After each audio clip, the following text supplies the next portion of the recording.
Good evening all, welcome to IAC. ఈ వీడియోలో important current affairs discuss చేద్దాం. So first headlines చూద్దాం.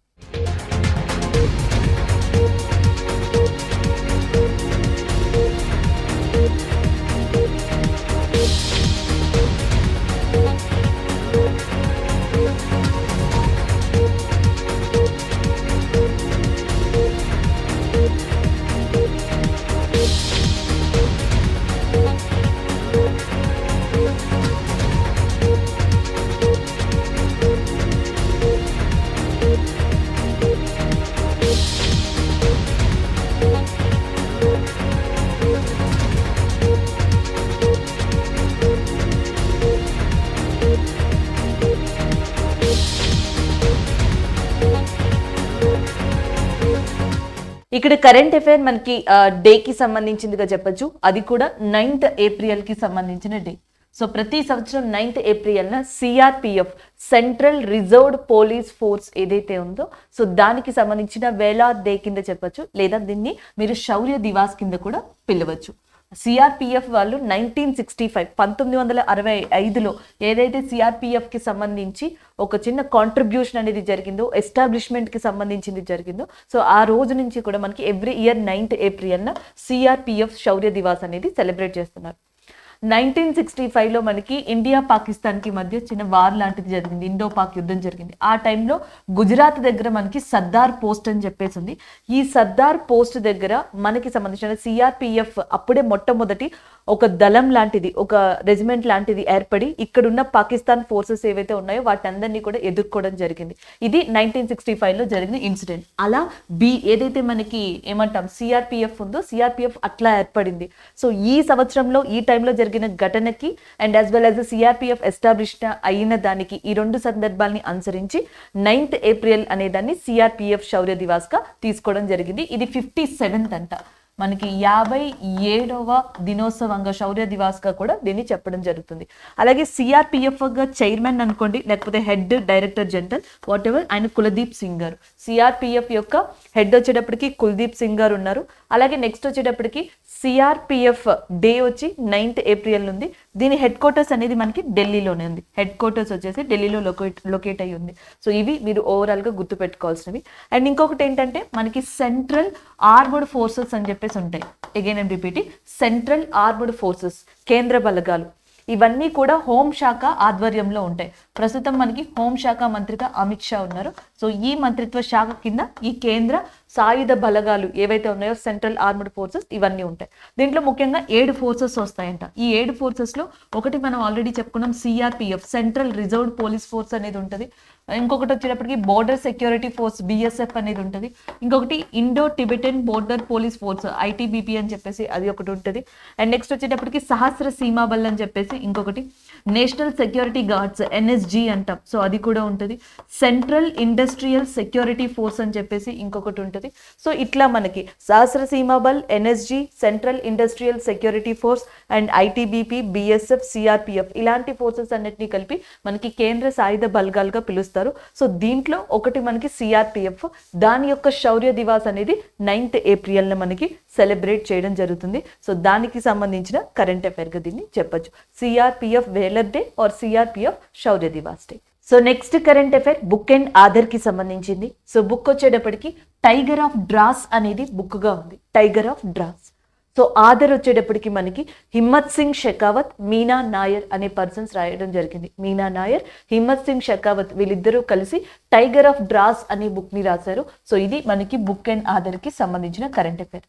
ఇక నెక్స్ట్ ఈ బుక్ అనేది ఎవరికి సంబంధించింది అంటే అంజు నాయక్ అనే పర్సన్ కి సంబంధించింది. 1999 1999లో మనకి కార్గిల్ యుద్ధం అనేది జరిగింది. సో ఈ కార్గిల్ యుద్ధంలో 23 సంవత్సరాల ఏజ్లో మనకి అంజు నాయర్ మరణించడం జరిగింది ఈ యుద్ధంలో. సో ఈ Anju Nair and as well as Himmat Singh Shekhawat వీళ్ళిద్దరూ కూడా బ్రదర్స్ అండి. వీళ్ళ యొక్క మదరే మీనా నాయక్. సో ఇది వీళ్ళకి సంబంధించిన main information. Meena Nayak and as well as Nair and Himmat Singh Shekhawat వీళ్ళిద్దరూ కలిసి సో తన ఫ్యామిలీ మెంబర్ అయిన అంజు నాయర్ గారి గురించి 1999లో కార్గిల్ యుద్ధంలో 23 సంవత్సరాల్లో ఎవరైతే ప్రాణాలను కోల్పోయారో సో ఆయనకు సంబంధించి ఆయన రిలేటెడ్ గా ఉన్న ఇంకా ఆర్మీ పర్సన్స్ కి సంబంధించి టైగర్ ఆఫ్ డ్రాస్ అనే బుక్ ని రాయడం జరిగింది. And as well as Anju Nayak గారికి మరణానంతరం మహావీర చక్ర అనేది కూడా లభించింది. మనకి ఆర్మీలో ప్రతి సంవత్సరం కూడా ఎవరైతే విశిష్ట సేవలు చేస్తారో వాళ్ళకి గ్యాలంటరీ అవార్డ్స్ అనేవి ఇస్తారు. సో ఈ గ్యాలంటరీ అవార్డ్స్ ఎలా ఉంటాయంటే ఆర్డర్ లో చూసుకుంటే పరమవీర చక్ర, అశోక చక్ర అండ్ నెక్స్ట్ వచ్చేటప్పటికి మహావీర చక్ర అండ్ నెక్స్ట్ కీర్తి చక్ర అండ్ యాజ్ వెల్ as వీర చక్ర అండ్ శౌర్య చక్ర అని చెప్పేసి ఉంటాయి. దీంట్లో మనకి పరమవీర చక్ర ఒకటి, నెక్స్ట్ వచ్చేటప్పటికి కీర్తి చక్ర ఉంది చూసారా, ఇది ఒకటి, వీర చక్ర ఒకటి. ఈ మూడు కూడా యుద్ధ సమయానికి సంబంధించి ఎవరైతే కాంట్రిబ్యూట్ చేస్తారో వార్ టైంలో వాళ్ళకి ఇది ఇస్తారు. నెక్స్ట్ పీస్ టైం, శాంతికి సంబంధించిన చర్చలు కానీ శాంతికి సంబంధించి ఏవైనా చర్యలు ఆపరేషన్స్ లో పాల్గొంటే సో వాళ్ళకి సంబంధించి అశోక చక్ర, మహావీర చక్ర, శౌర్య చక్ర లాంటివి ఇవ్వడం జరుగుతుంది. 384 మందికి ఈ సంవత్సరం president of India gallantry awards ని మనకి ప్రదానం చేయడం జరిగింది వివిధ కేటగిరీస్ లో. దాంట్లో శౌర్య చక్ర వచ్చేటప్పటికి ఆర్మీ పర్సనల్స్ ఎంతమంది తీసుకున్నారు ఈ అవార్డు అంటే 12 మంది తీసుకోవడం జరిగింది. సో ఇది ఓవరాల్ గా మనకి ఈ గ్యాలంటరీ అవార్డ్స్ కి సంబంధించి. దీంట్లో మనకి మహావీర చక్ర ఏదైతే ఉందో మనకి ఈ మహావీర చక్ర అనే దాన్ని అంజు నాయర్ గారు మనకి పొందడం జరిగింది. సో ఇది ఓవరాల్ గా ఈయనకు సంబంధించిన ఇన్ఫర్మేషన్. భారతదేశంలో అతి చల్లని ప్రదేశంగా one of the coldest place గా డ్రాస్ ని చెప్తారు. సో టైగర్ ఆఫ్ డ్రాస్ అనే బుక్ ఎవరికి సంబంధించింది అంటే అంజు నాయర్ గారికి సంబంధించింది. దీన్ని హిమ్మత్ సింగ్ షెకావత్, మీనా నాయర్ గారు రాసి ఉన్నారు. అండ్ కార్గిల్ యుద్ధం 1999లో జరిగింది. ఈ యుద్ధాన్ని ఆపడానికి ఇండియా ఈ యుద్ధం కోసం చేపట్టిన ఆపరేషన్ గా దేన్ని చెప్పొచ్చు అంటే ఆపరేషన్ విజయ్ అనే దాన్ని చెప్పొచ్చు. ఆపరేషన్ విజయ్ అనేది 1999లో ఇండియా కండక్ట్ చేసిన ఆపరేషన్ గా చెప్తారు. ఈ కరెంట్ అఫైర్ అవార్డ్ కి సంబంధించిందిగా చెప్పొచ్చు. World press photo of the year 2022. ఇక్కడ మనకి ఈ కేటగిరీ అవార్డ్ కరెంట్ అఫైర్ వచ్చేటప్పటికి ప్రపంచ ప్రెస్ ఫోటోగ్రఫీకి సంబంధించింది. అంటే జర్నలిజం కావచ్చు, పాత్రికేయ రంగం కావచ్చు. సో ప్రపంచంలో ఆ రంగానికి సంబంధించి ఎవరైతే పాత్రికేయులు కానీ ఫోటోగ్రాఫర్స్ కానీ ఈ జర్నలిజానికి సంబంధించి ప్రెస్కి సంబంధించి దాని రిలేటెడ్గా ఆ టాపిక్స్కి రిలేటెడ్గా ఫొటోస్ని తీస్తారు. సో దాన్ని బట్టి ది బెస్ట్ని తీసి ఆ కేటగిరీస్లో వివిధ కేటగిరీస్లో ఈ అవార్డు అనేది ఇవ్వబడుతుంది. సో దీనిని డచ్ ఆర్గనైజేషన్ ఎస్టాబ్లిష్ చేసింది. Dutch organization world press photo అనే ఫౌండేషన్ని ఏర్పాటు చేసి వివిధ కేటగిరీలో ప్రతి సంవత్సరం కూడా అవార్డ్స్ని ఇవ్వడం జరుగుతుంది. సో దీంట్లో మనకి and camel loops residential school అనే థీమ్తో ఏదైతే మనకి పిక్ తీయబడిందో అది world press photo of the year 2022 కింద అవార్డుని గెలుచుకుంది. క్యామ్లూప్స్ రెసిడెన్షియల్ స్కూల్ ఇది మనకి బ్రిటిష్ కొలంబియాకి సంబంధించిన ఒక ఇన్సిడెంట్ గా చెప్పొచ్చు. సో దానిని నేపథ్యంగా తీసుకుని ఒక పిక్ ని తీసి దానికి క్యామ్లూప్స్ రెసిడెన్షియల్ స్కూల్ అని చెప్పేసి పేరు పెట్టారు. సో దీన్ని ఎవరు తీశారు అంటే మనకి ఆంబర్ బ్రెకన్ అనే పర్సన్. సో ఆంబర్ బ్రెకన్ అనే పర్సన్ మనకి కెనడాకి సంబంధించిన వ్యక్తి, కెనడా పాత్రికేయుడిగా లేదా ఫోటోగ్రాఫర్ గా చెప్పొచ్చు. కెనడాకి సంబంధించిన ఆంబర్ బ్రెకన్ తీసిన అండ్ క్యామ్లూప్స్ రెసిడెన్షియల్ స్కూల్ అనే టైటిల్ గల పిక్ ఫోటో ఏదైతే ఉందో సో అది world press photo of the year 2022 అవార్డుని గెలుచుకోవడం జరిగింది. అదే కాకుండా కొన్ని డిఫరెంట్ కేటగిరీస్ ఉన్నాయి. ఆ డిఫరెంట్ కేటగిరీస్ లో మనకి ఆస్ట్రేలియాకి సంబంధించిన మాథ్యూ ఎబోట్ అనే పర్సన్ మనకి ఈ పానోస్ పిక్చర్స్ లేదా నేషనల్ జియోగ్రఫీ పానోస్ పిక్చర్స్ ఈ కేటగిరీకి సంబంధించి ఒక అవార్డుని ఈయన పొందడం జరిగింది. అలాగే నెక్స్ట్ వచ్చేటప్పటికి బ్రెజిల్ కి సంబంధించిన ఎవరైతే మనకి ఆల్మెడా అనే పర్సన్ ఉన్నారో సో ఈయనకి అమెజాన్ కి సంబంధించి ఏదైతే ఒక పిక్ ని తీసారో దానికి గాను ఈయనకి అవార్డు అనేది రావడం జరిగింది. సో మనకి ఏదైతే world press photo of the year award వచ్చిందో అది ఎగ్జామ్ పాయింట్ ఆఫ్ వ్యూ లో ఇంపార్టెంట్ కాబట్టి క్యామెలూప్స్ రెసిడెన్షియల్ స్కూల్ గా దాన్ని గుర్తుపెట్టుకోవాలి. దాన్ని కెనడా ఫోటోగ్రఫర్ అయిన ఆంబర్ బ్రాకెన్ అనే పర్సన్ దాన్ని క్యాప్చర్ చేయడం జరిగింది. అలాగే వరల్డ్ ప్రెస్ ఫోటో డే అనేది కూడా ఒకటి ఉంది. వరల్డ్ ప్రెస్ ఫోటో డే అనేది మనకి ఎప్పుడు అంటే ఆగస్టు 19న దానిని రికగ్నైజ్ చేయడం జరిగింది.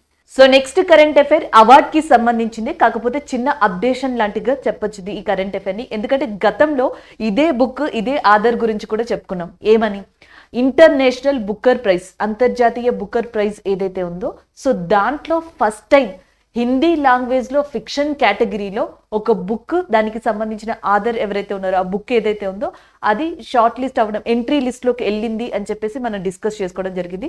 ఆ ఎంట్రీ లిస్ట్ లోకి వెళ్ళిన బుక్ ఏదైతే ఉందో గతంలో అది షార్ట్ లిస్ట్ కూడా అయ్యింది. సో దానికి సంబంధించిన అప్డేషన్ ఒకసారి అది ఏంటి అనేది చూద్దాం. ప్రపంచంలో మనకి సాహిత్యానికి సంబంధించి 2 ఇంపార్టెంట్ ప్రైజెస్ ఉన్నాయి. ఒకటి వచ్చేటప్పటికి మ్యాన్ బుక్కర్ ప్రైజ్ అని చెప్పేసి పిలుస్తారు, ఇంకొకటి వచ్చేటప్పటికి ఇంటర్నేషనల్ బుక్కర్ ప్రైజ్ గా పిలవడం జరుగుతుంది. ఒకటి man Booker prize and international Booker prize గా చెప్తారు. మ్యాన్ బుక్కర్ ప్రైజ్ అనే దాన్ని 2004లో స్టార్ట్ చేశారు. ఇదేంటంటే కామన్వెల్త్ కంట్రీస్ ఏవైతే ఉన్నాయో ఈ కామన్వెల్త్ కంట్రీస్ వాటికి దాంతో పాటుగా ఐర్లాండ్, జింబాబ్వే ఈ కంట్రీస్లో ఎవరైతే రచయితలు ఉన్నారో ఆ రచయితల్లో కాంట్రిబ్యూషన్ చేసిన వాళ్ళకి మ్యాన్ బుక్కర్ ప్రైజ్ అనేది ఇవ్వడం జరుగుతుంది. దీని తర్వాత 2005లో ఇంటర్నేషనల్ బుక్కర్ ప్రైజ్ అనే దాన్ని తీసుకొచ్చారు. ఇది వచ్చేటప్పటికి ప్రపంచంలో ఉన్న అన్ని కంట్రీలకు సంబంధించిన రచయితల్ని కన్సిడర్ చేసి ఇంక్లూడింగ్ ట్రాన్స్లేటర్స్ని కూడా వాళ్ళని కూడా కన్సిడర్ చేసి అవార్డు ఇవ్వడం జరుగుతుంది.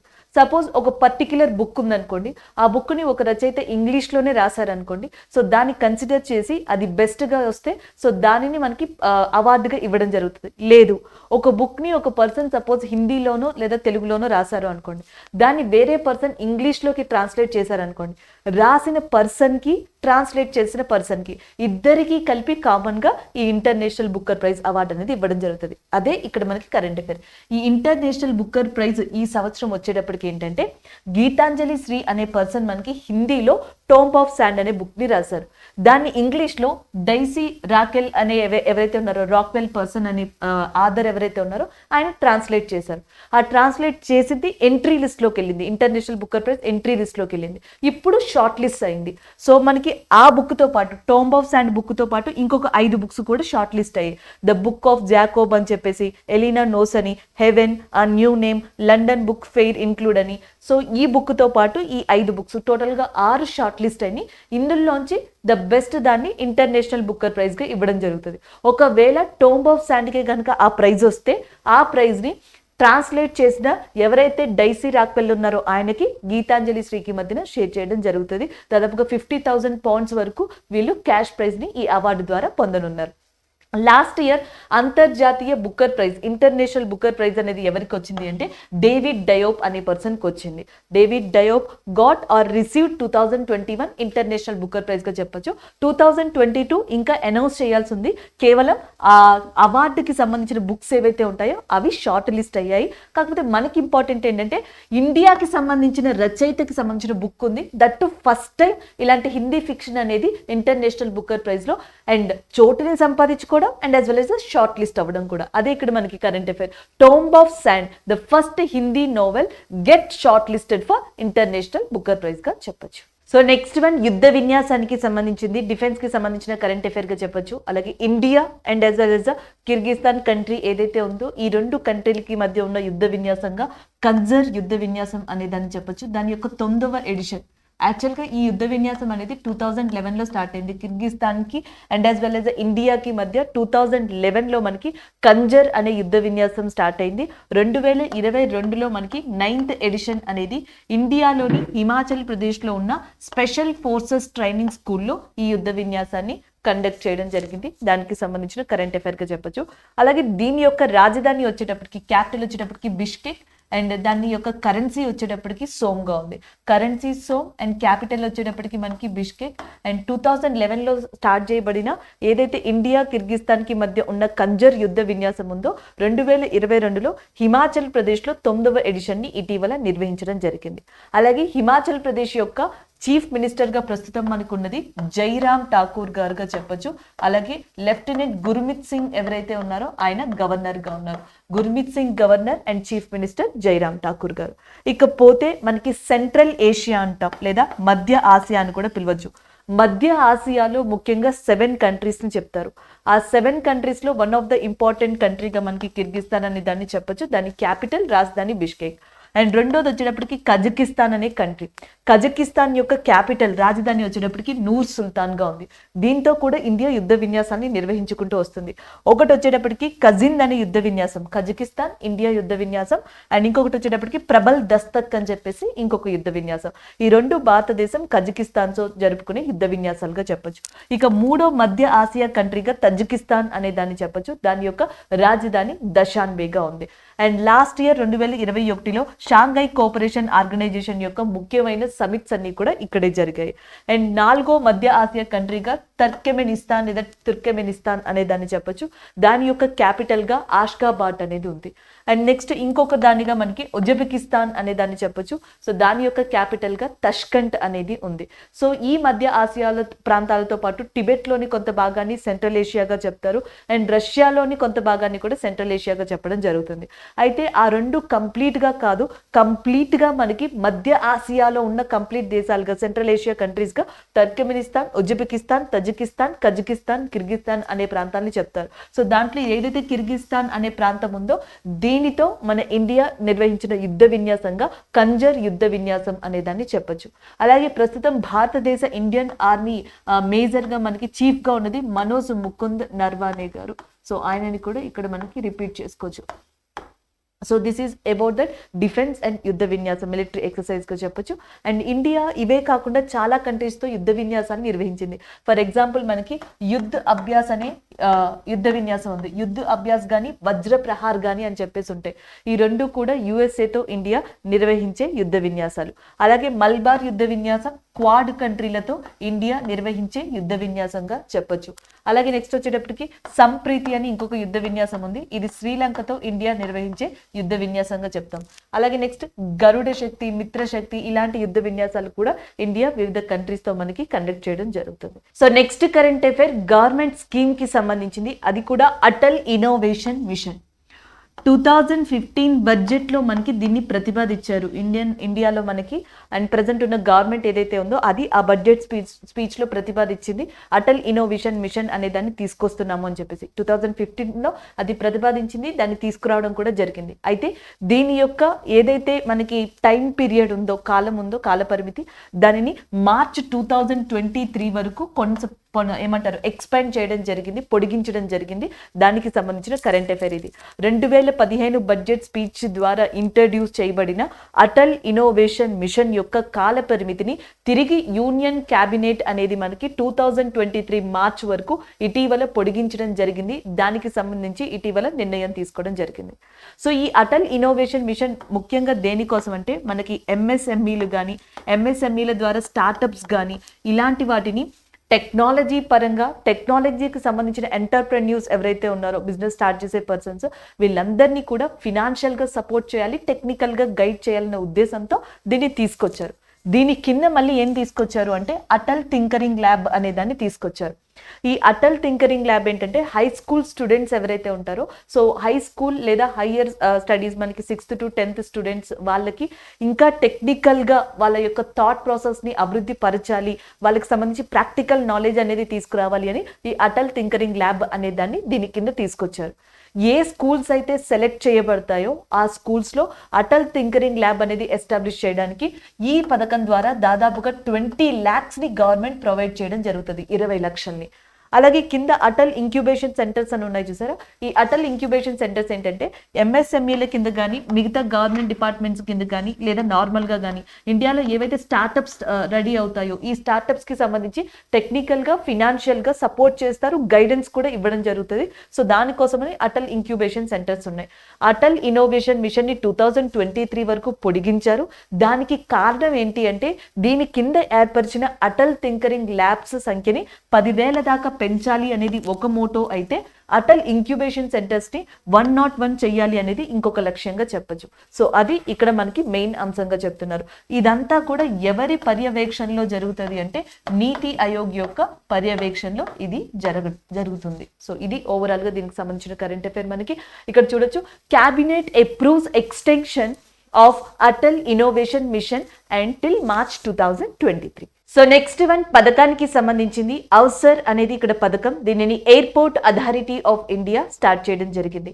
సో భారతదేశంలోని ఏదైతే మనకి ఎయిర్పోర్ట్ అథారిటీ ఆఫ్ ఇండియా అనేది ఉందో మనకి అవసర్ అంటే ఇక్కడ అర్థం airport as a venue for skilled artisans of the region.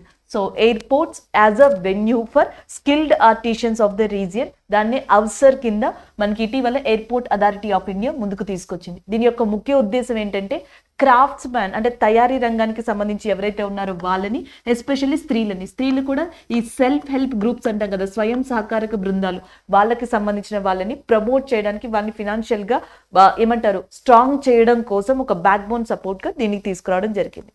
So మనకి ఈ airport as venues for skilled artisans of the region AVSAR scheme కింద ఏం చేస్తారంటే, ఈ ఎయిర్పోర్ట్ అథారిటీ ఆఫ్ ఇండియాకి సంబంధించిన ఎయిర్పోర్ట్స్ ఉంటాయి కదా, వీళ్ళు నిర్వహించే ఎయిర్పోర్ట్స్, ఈ ఎయిర్పోర్ట్స్ లో కొంత భాగాన్ని, కొంత స్థలాన్ని వీళ్ళు 15 days పాటు, 15 రోజుల పాటు ఒక సెల్ఫ్ హెల్ప్ గ్రూప్ రంగానికో, ఒక తయారీ రంగానికో, క్రాఫ్ట్స్ మ్యాన్ రంగానికో ఇవ్వడం జరుగుతుంది.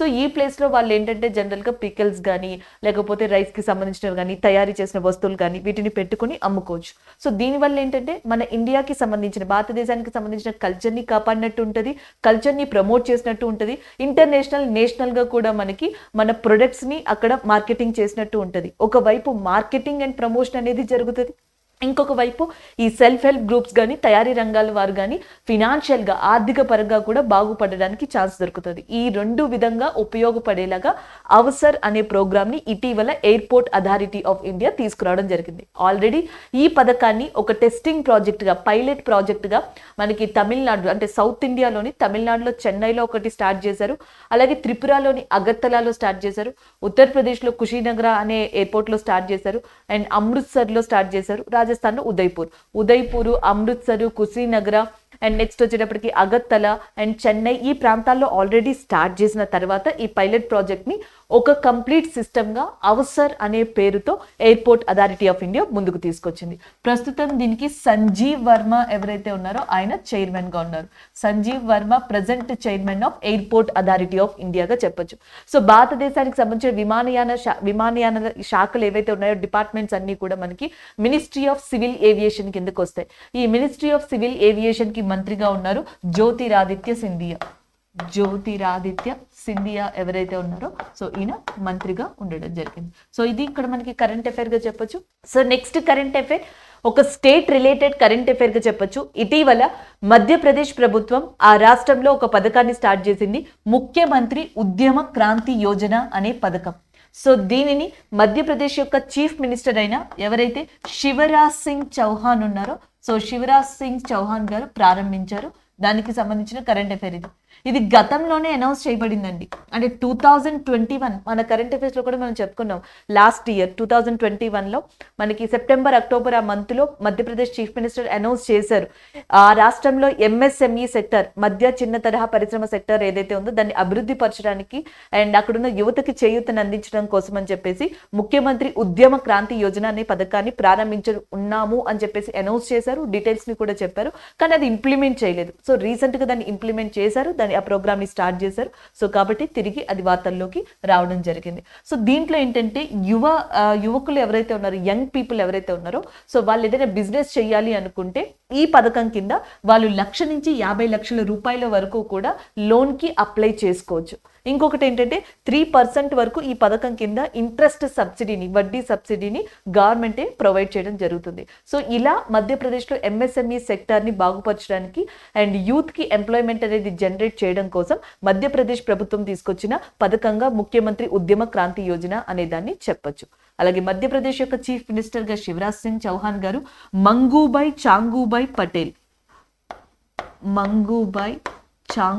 పటేల్ గా చెప్పొచ్చు. సో ఈయన ప్రస్తుతం మధ్యప్రదేశ్ యొక్క గవర్నర్ గా ఉన్నారు. సో ఇది ఇక్కడ మనకి కరెంట్ అఫైర్. నెక్స్ట్ వన్ చూద్దాం. So next current affair science and టెక్నాలజీకి సంబంధించిందిగా చెప్పొచ్చు.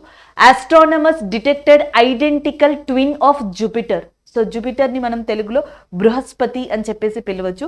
బృహస్పతిని పోలికగా ఉండే లేదా దాన్ని పోలి ఉండే ఇంకొక గ్రహాన్ని ఇటీవల మనకి శాస్త్రవేత్తలు కనుగొనడం జరిగింది. దానికి సంబంధించిన కరెంట్ అఫైర్ గా చెప్పొచ్చు. ద ట్విన్ ఆఫ్ జూపిటర్ గా దీన్ని చెప్తున్నారు. దానికి ఏమని పేరు పెట్టారు అంటే K2 2016 BLG 0005LB.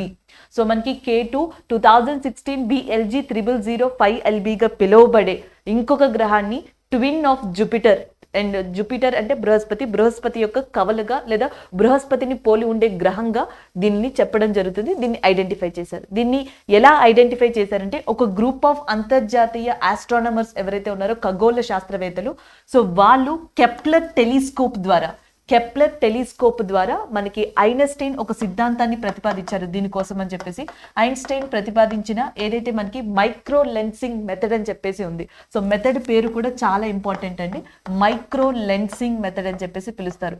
సో మనకి ఈ గ్రూప్ ఆఫ్ శాస్త్రవేత్తలందరూ కలిసి కెప్లర్ టెలిస్కోప్ ని ఉపయోగించి ఐన్స్టీన్ ఏదైతే ఒక పద్ధతిని చెప్పారో, ఒక థియరీని ప్రపోజ్ చేశారో మైక్రో లెన్సింగ్, ఆ విధానం ద్వారా బృహస్పతికి పోలికగా ఉండే ఒక గ్రహాన్ని ఇటీవల కనుగొని దానికి ఈ పేరు పెట్టడం జరిగింది. ఇప్పటికే ఈ కెప్లర్ టెలిస్కోప్ ద్వారా మిల్కీ వే లేదా ఆకాశ గంగలో ఉన్న దాదాపుగా 2700 డిఫరెంట్ గ్రహాల్ని కనుగొనడం జరిగింది. అండ్ ఇంకొకటి ఏంటంటే మనకి ఏదైతే ఈ K2 2016 BLG అనే గ్రహం ఉందో, అండ్ మాస్ దృష్ట్యా కానీ అంటే చూడడానికి మనకి మాస్ దృష్ట్యా కానీ షేప్ దృష్ట్యా కానీ ఇవన్నీ కూడా ఆల్మోస్ట్ బృహస్పతి లాగే ఉంటాయంట.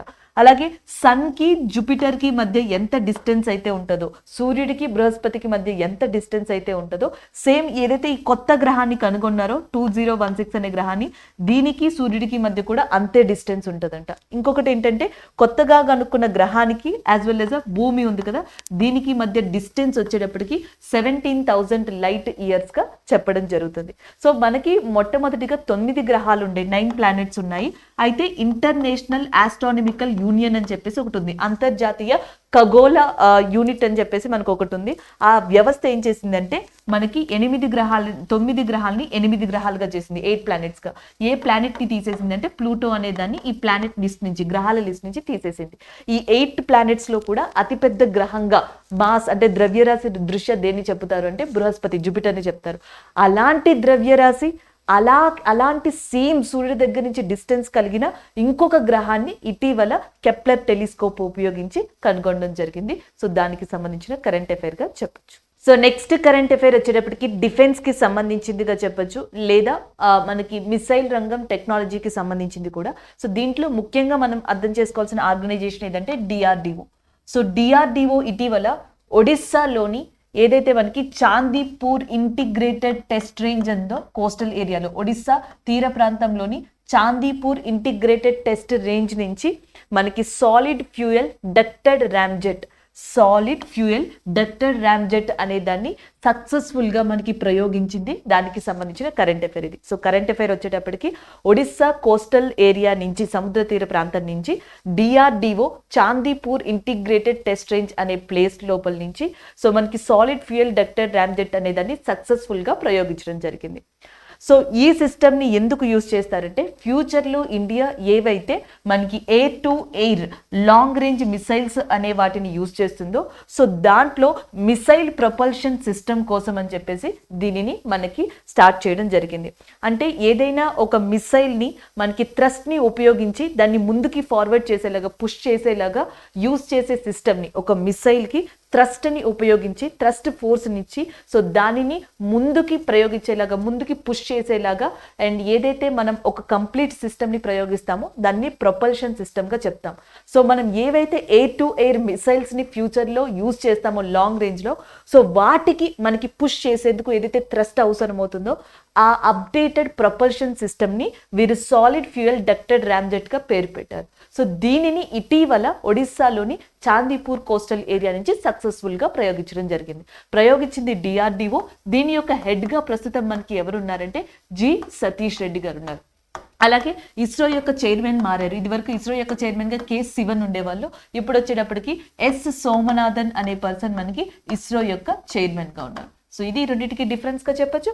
నెక్స్ట్ కరెంట్ అఫైర్ చూద్దాం. అలాగే ఎయిర్ టు ఎయిర్ మిసైల్ అని ఉంది కదా, దీనికి ఎగ్జాంపుల్ గా అస్త్రా అనే దాన్ని గుర్తుపెట్టుకోండి. ఇటీవల ఇది వార్తల్లో ఎక్కువగా కనిపిస్తుంది. సో అస్త్రా అనేది one of the example of air to air missile of India. So next current affair science and technology లేదా స్పేస్ రిలేటెడ్ కరెంట్ అఫైర్ గా చెప్పొచ్చు. అది కూడా ఇంటర్నేషనల్, అంతర్జాతీయానికి సంబంధించి. ఇటీవల చైనా తన కంట్రీలోని one of the launching pad centre నుంచి ఎర్త్ అబ్జర్వేషన్ ఉపగ్రహాన్ని ఒకదాన్ని సక్సెస్ఫుల్ గా లాంచ్ చేసింది. దానికి సంబంధించిన కరెంట్ అఫైర్ గా చెప్పొచ్చు. సో దాని పేరు గఫెన్ 303. గఫెన్ 303గా పిలువబడే అర్త్ అబ్జర్వేషన్ శాటిలైట్ ని చైనా జీక్వియాన్ శాటిలైట్ లాంచింగ్ సెంటర్ ఏదైతే ఉందో అక్కడి నుంచి లాంగ్ మార్చ్ 4C రాకెట్ ద్వారా సక్సెస్ఫుల్ గా లాంచ్ చేయగలిగింది. సో దీని ద్వారా చైనాకి సంబంధించిన వెదర్ రిపోర్ట్ కానీ ఇతర అర్త్ రిలేటెడ్ ఇన్ఫర్మేషన్ ని కానీ మనకి ఈ శాటిలైట్ ద్వారా చైనా సేకరించనుంది. సో ఇది ఓవరాల్ గా దీని యొక్క కరెంట్ అఫైర్ గా చెప్పొచ్చు. అలాగే చైనా యొక్క రాజధానిగా బీజింగ్, చైనా యొక్క కరెన్సీగా రెనిన్బి అండ్ చైనా యొక్క ప్రెసిడెంట్ గా జీ జిన్పింగ్ ఉన్నారు. ఈ అర్త్ అబ్జర్వేషన్ శాటిలైట్స్ ఇండియా కూడా ఉన్నాయి, మోస్ట్ ఆఫ్ ద కంట్రీస్ కూడా ఉన్నాయి, ఇండియా కూడా ఉన్నాయి. మన కంట్రీకి సంబంధించి ఈ అర్త్ అబ్జర్వేషన్ శాటిలైట్స్ గా వేటిని పిలుస్తాము అంటే కార్టోసాట్, ఇన్సాట్, జీసాట్-1 లాంటివి పిలుస్తాం. ఇండియా యొక్క ఫస్ట్ అర్త్ అబ్జర్వేషన్ శాటిలైట్ జీసాట్-1, దాని తర్వాత కార్టోసాట్, ఇన్సాట్ లాంటి వాటిని కూడా అభివృద్ధి పరిచారు. ఇవన్నీ మన కంట్రీకి సంబంధించిన అర్త్ అబ్జర్వేషన్ శాటిలైట్స్ గా చెప్పొచ్చు. సో అలాంటి కేటగిరీకి సంబంధించిన గఫెన్ 303 అనే దాన్ని చైనా జీక్వియన్ లాంచింగ్ ప్యాడ్ సెంటర్ నుంచి లాంగ్ మార్చ్ 4C రాకెట్ ద్వారా సక్సెస్ఫుల్ గా లాంచ్ చేయగలిగింది. దానికి సంబంధించిన కరెంట్ అఫైర్ ఇది. ఈ రోజు ఏవైతే కరెంట్ అఫైర్స్ డిస్కస్ చేసామో వాటి రివ్యూ చూద్దాం. First one and CRPF Waller day. CRPF central reserved police force యొక్క మనకి శౌర్య దివాస్ గా చెప్పొచ్చు. దీన్ని 9th ఏప్రిల్ రికగ్నైజ్ చేయడం జరిగింది. టైగర్ ఆఫ్ డ్రాస్ అనేది బుక్.